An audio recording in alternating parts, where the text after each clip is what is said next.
Esta mañana vamos a concluir, aunque no vimos los primeros pactos, vamos a concluir esta mañana con el último pacto o el último trato que el Señor ha revelado a su iglesia. Quiero que por favor me ponga especial atención porque este tema le compete a usted. Aleluya. Son 7 pactos, pero antes de esto, buenos días, pastora, perdón, Dios me le bendiga. ¿Cómo ha estado? No se preocupe. Bien, gloria a Dios. Un saludo a todos nuestros fieles oyentes, que la gracia del Señor me los bendiga, me los sorprenda grandemente. Gracias, pastor. Amén, gracias a ti también por aceptar la invitación toda esta semana y que Dios te bendiga. Gracias por ayudarnos con la palabra del Señor. Amén. Así es que empezamos, amados, iglesia, atenta, atención, porque esto es lo que usted debe manejar. Amén. Existen 7 pactos.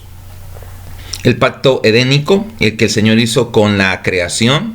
Existe el pacto adánico, el pacto noénico, el abrámico, el pacto mosaico, el pacto davídico y el que nos compete a ti y a mí, iglesia amada del Señor, es el pacto de gracia. Ese es el nuestro. Ese es para la amada del Señor. ¿Y qué decía el Señor desde antes en el Antiguo Testamento? Que Él iba a levantar un pueblo nuevo. Iba a formar una sola iglesia, sin nombre, pero iba a estar lavada por la sangre del Cordero. Y esto es lo hermoso, pastor, porque el pacto de gracia es el que nos compete a usted y a mí, como dice la palabra. Y vamos a ir a la palabra, la encontramos en el libro del profeta Jeremías, capítulo 31. Aquí él anuncia lo siguiente: he aquí, dice el Dios Todopoderoso, que vienen días, dice Jehová, en los cuales haré nuevo pacto. Oiga, con la casa de Israel y con la casa de Judá. Está levantando la simiente, está declarando lo que él va a hacer. Y luego dice en el 32, no como el pacto que hice con sus padres en el día que tomé su mano para sacarlos de la tierra de Egipto, porque ellos invalieron mi pacto, aunque yo fui un marido para ellos, dice Jehová. Versículo 33. Pero este es el pacto que haré con la casa de Israel después de aquellos días, dice Jehová. Daré mi ley en su mente y la escribiré en su corazón, y yo seré a ellos por Dios y ellos me serán por pueblo. Esta palabra también la encontramos en los labios del profeta Ezequiel, declarando que Dios iba a hacer un nuevo pacto con usted y conmigo. La simiente estaba guardada, había una verdad que el pueblo de Israel no la conocía. En la carta de los Corintios dice claramente que cuando Moisés bajaba de hablar con nuestro Dios, su rostro se llenaba de luz. Amada iglesia de Cristo, tú y yo tenemos la revelación completa por medio del Espíritu Santo, porque Él estaba hablando de que Él iba a mandar a su Hijo a morir en la cruz para el cumplimiento de su ley. Pastor. Amén, así es, totalmente de acuerdo. Fíjate que algo debemos de saber, pastora. El Señor traía un nuevo pacto. ¿Qué es esto? Un nuevo trato, un nuevo compromiso. La ley, mi estimado hermano en Cristo, ya no va contigo, ya no va conmigo tampoco. Es pacto de gracia.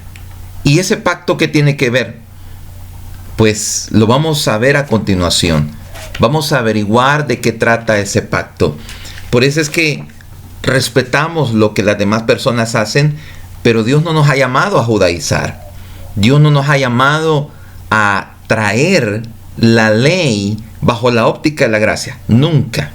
La palabra establece que este pacto iba a ser totalmente renovado. Y ya lo estaba anunciando. Dios lo estaba diciendo. Era su obra perfecta a través de nuestro Señor Espíritu Santo. Aleluya. Y es por esa razón que vamos a ver a continuación de qué trata este pacto. Pacto de gracia. El pacto que le tiene que interesar y que la iglesia del Señor tiene que aprender. ¿Cuál es ese pacto, pastora? Amén. Este es el pacto del Cristo crucificado. Así de sencillo. Cristo fue crucificado. Dice la palabra de Dios en Romanos y los Corintios, dice claramente que Él, siendo justo, se hizo injusto para que Dios cargara sobre Él todos nuestros pecados y librarnos de la muerte y del pecado que nos asedia. En el libro de la carta a los Hebreos claramente dice en el versículo 12, del 1 al 2, dice que nosotros tenemos que huir del pecado, y eso es lo que la iglesia debe de hacer. En el libro de los Hechos encontramos que se predica a Jesucristo, el testimonio, la raíz, la descendencia de Abraham por la fe. Y esto es lo maravilloso. Este pacto, pastor, lo único que nos pide a usted y a mí es creer, porque claramente no podemos ser hijos de Dios si no tenemos fe. Y esa fe tiene que ser puesta, levantada, como así lo hacía Moisés, a levantar las tablas. Tú y yo tenemos una fe que no tiene precio. Esa fe te nace a ti cuando tú dices: Señor, yo he creído y voy a ver la mano tuya en esta circunstancia, y Dios te responde.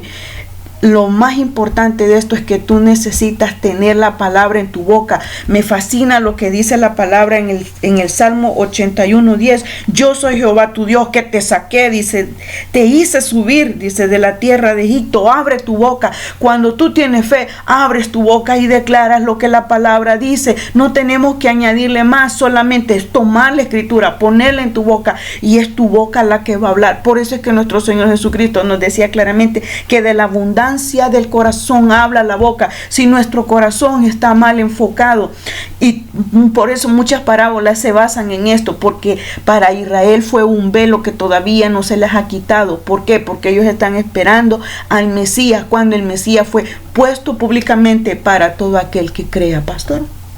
Y es interesante saber, amén, amada pastora, que la pieza fundamental de este pacto de gracia es fe. Pero la fe no solo consiste en creer lo que yo creo o tener fe en lo que yo siento. La fe está basada en la bendita palabra del Señor.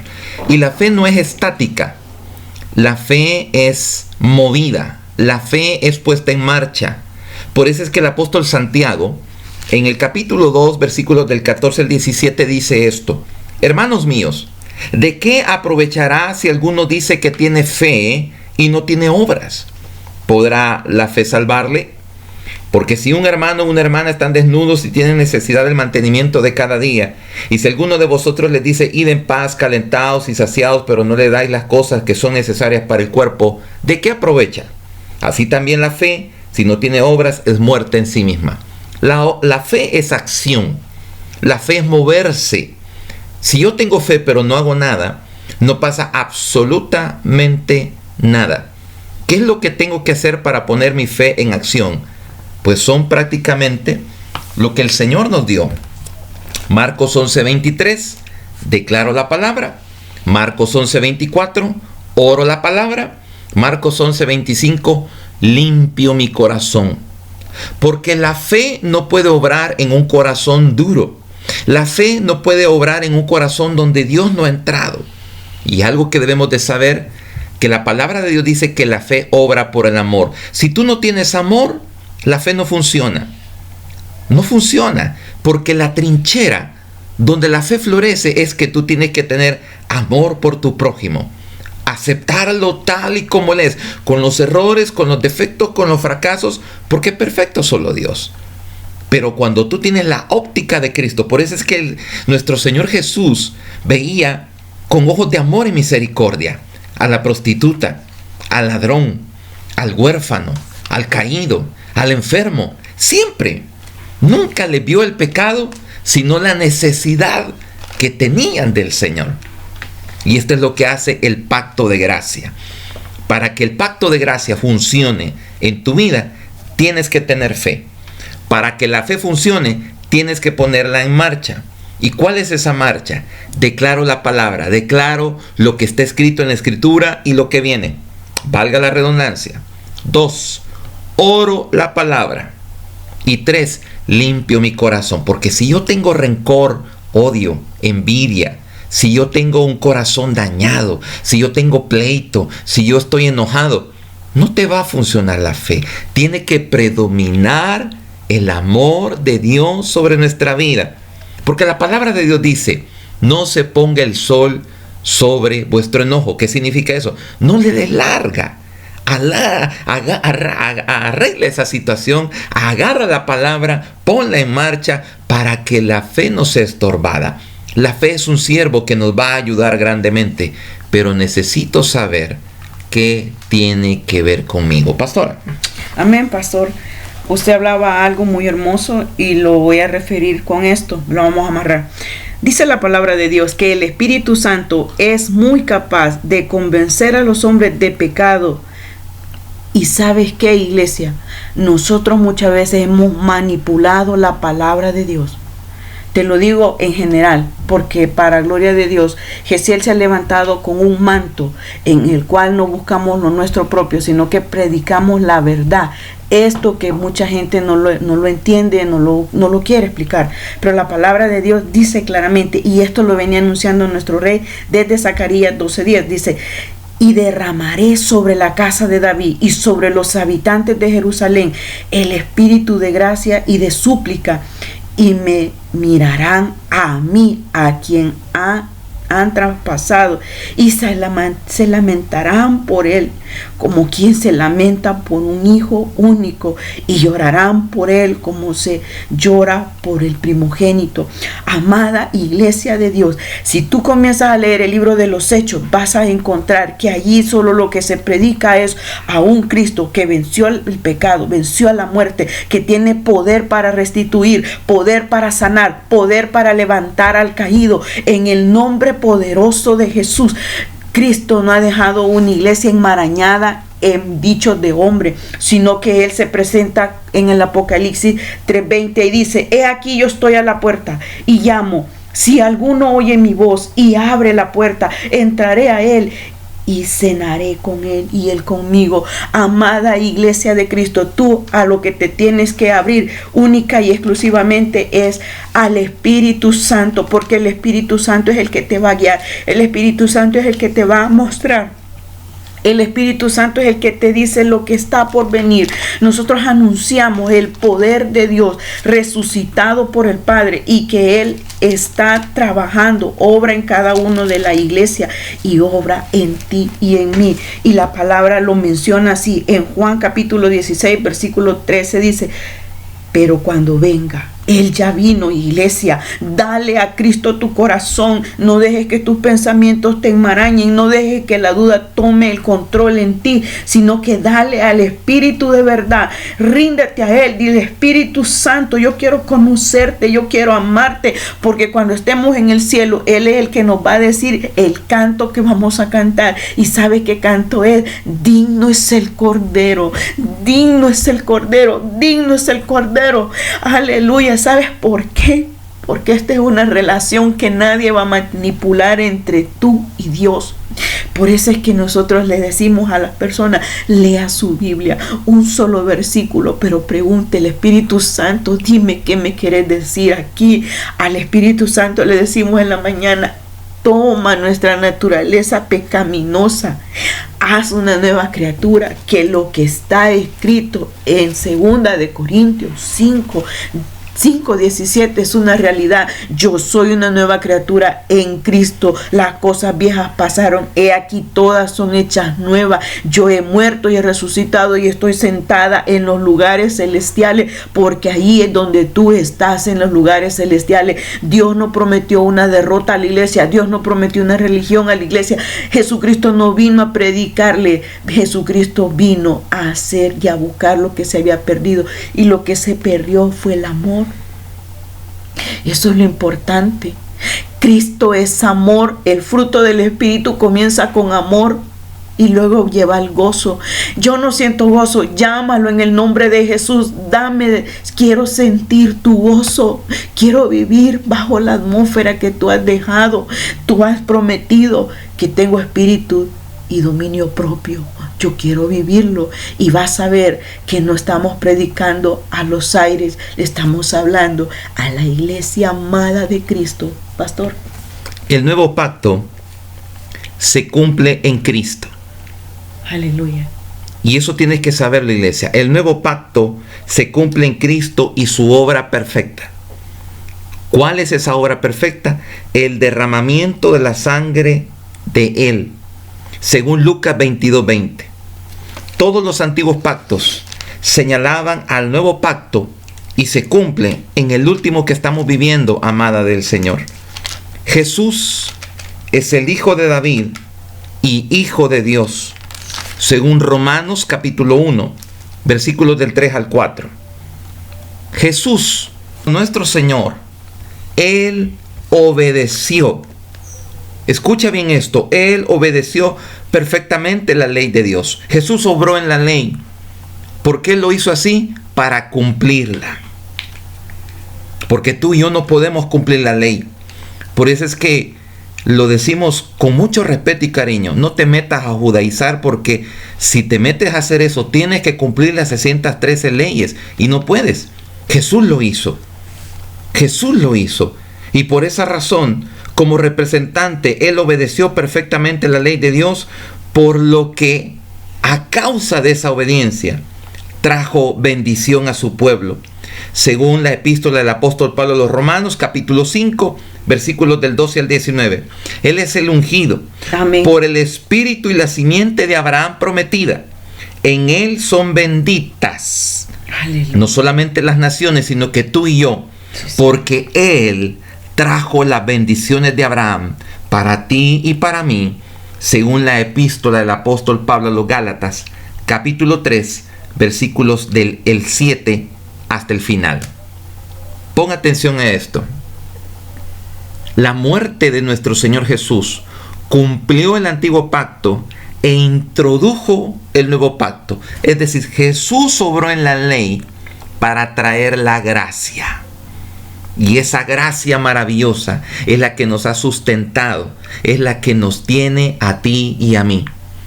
Jesús introdujo el nuevo pacto en el día de la fiesta de la Pascua. La Pascua era la gran señal de la liberación en el Antiguo Testamento. La sangre de Jesús se constituyó en la nueva señal del nuevo pacto. La cena del Señor es la señal del nuevo pacto con Cristo. Por eso es que cada vez que celebramos Santa Cena, estamos no solamente anunciando la muerte de nuestro Señor, sino que el regreso y que vivimos un nuevo pacto. Amén. Aleluya. Mateo 26:28 dice: porque este es mi sangre del nuevo pacto, que por muchos es derramada para remisión de pecados. El nuevo pacto, amados, es superior al antiguo pacto. En Deuteronomio capítulo 28 al capítulo 30, Dios había advertido al pueblo que las bendiciones del pacto estarían sujetas, oye bien, estarían sujetas a que el pueblo obedeciera. Y esa era la clave, y esa era la condición. Oye bien esto, les advirtió que si rompían su pacto serían expulsados de la tierra. Y en Deuteronomio 30 del 1 al 6 destaca que más adelante Dios restauraría a Israel. En cumplimiento de esa profecía, Dios prometió a Israel por medio del profeta Jeremías, el versículo que nuestra amada pastora leyó al principio, que Él entraría en un mejor pacto con Israel hecho sobre mejores promesas. Este nuevo y mejor pacto reemplazaría el antiguo pacto. Y también ahí entra la amada del Señor. Ahora, mira esto. Esta promesa del pacto está citada en Hebreos 8. En el contexto de la cita es que los hijos de Dios y algunos cristianos judíos amenazaban con dejar a Cristo el nuevo pacto y volver al antiguo pacto con el fin de detenerlo. El autor cita Jeremías 31 para subrayar la superioridad del nuevo pacto sobre el antiguo pacto. Ahora, quiero decirte lo que te dije al principio. ¿Cuáles son los elementos que trae el pacto de gracia? ¿Ok? Dice Hebreos 8, del 8 al 12. Porque reprendiéndolo dice: he aquí vienen días, dice el Señor, en que estableceré con la casa de Israel y la casa de Judá un nuevo pacto. La casa de Israel, su pueblo; la casa de Judá, la iglesia. no como el pacto que hice con sus padres el día que los tomé de la mano para sacarlos de la tierra de Egipto, porque ellos no permanecerán en mi pacto y yo me desentendí de ellos, dice el Señor. Por lo cual este es el pacto que haré en la casa de Israel después de aquellos días, dice el Señor. Pondré mis leyes en la mente de ellos y sobre su corazón las escribiré, y seré a ellos por Dios y ellos me serán a mí por pueblo, y ninguno enseñará a su prójimo ni ninguno a su hermano, diciendo conoce al Señor, porque todos me conocerán, desde el menor hasta el mayor de ellos, porque seré propicio a injusticias, y mucho más, y nunca más me acordaré de sus pecados y de sus iniquidades. 4 cosas que el pacto de gracia trajo. 1. Dios prometió que el nuevo pacto sería efectivo. En Dios hay resultados, amados.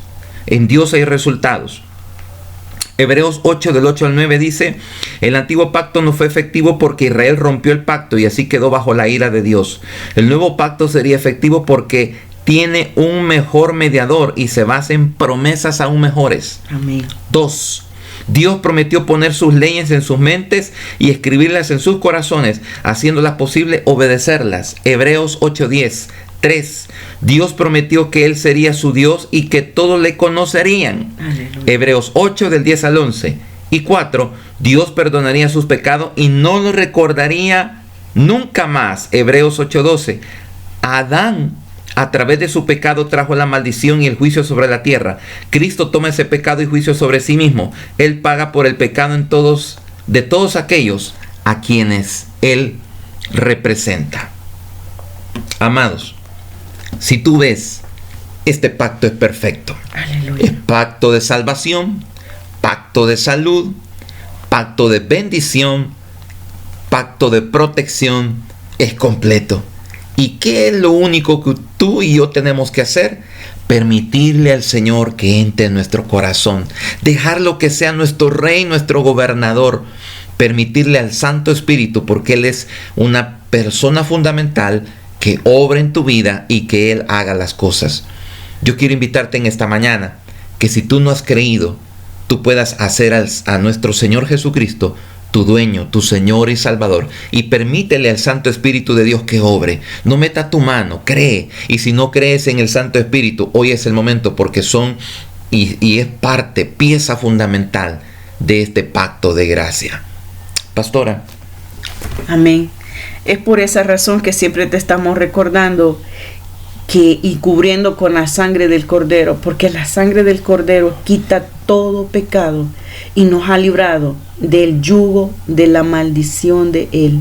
Así que para gloria de Dios te puedo asegurar que si tú le abres el corazón a mi Señor Espíritu Santo, vas a ver que todo lo que Él ha dicho es la realidad, porque se comprueba delante de tus ojos como el testimonio que Él es. Vamos a orar. Bendito es tu nombre desde ahora y para siempre. Exaltado eres tú, porque te hiciste, Señor, el Cordero que llevaste todas nuestras iniquidades, todas nuestras ofensas, todos nuestros pecados. Gracias por habernos hecho una nueva criatura. Gracias porque te podemos confesar delante de los ángeles, arcángeles, querubines, delante de las potestades, que nosotros, Señor, hemos sido lavados por la sangre del Cordero. Gracias, gracias, gracias por todo lo que has hecho en la vida de mis hermanos. Gracias porque tu palabra dice claramente en 1 de Juan 1:9 que si nosotros cometemos pecado, nosotros podemos decírtelos a ti. Y también en la carta a los Hebreos yo entiendo, reconozco en el nombre de Jesús que es por medio de tu sacrificio que yo me puedo acercar confiadamente al Padre. Te alabamos, te bendecimos, te damos gracias, Jesús, por ese derramamiento de tu sangre. Cubrimos a tu iglesia y declaramos que la gloria de Dios se manifiesta como se manifestó en Moisés, y ahora mayor, porque tú intercedes por nosotros, y el Espíritu Santo es el que también intercede por nosotros con oraciones. Ay, Señor, gracias. Padre, gracias porque eres maravilloso y no hay nadie como tú. Bendito es tu nombre de ahora y para siempre. En el nombre que es sobre todo nombre. Gracias te damos, Señor, por este hermoso momento, por el último pacto que es para la casa de Israel y es para la casa de Judá, que es la iglesia, la amada del Señor. Bendito es tu nombre desde ahora y para siempre. En tu nombre santo. Amén y amén. Gloria al Rey.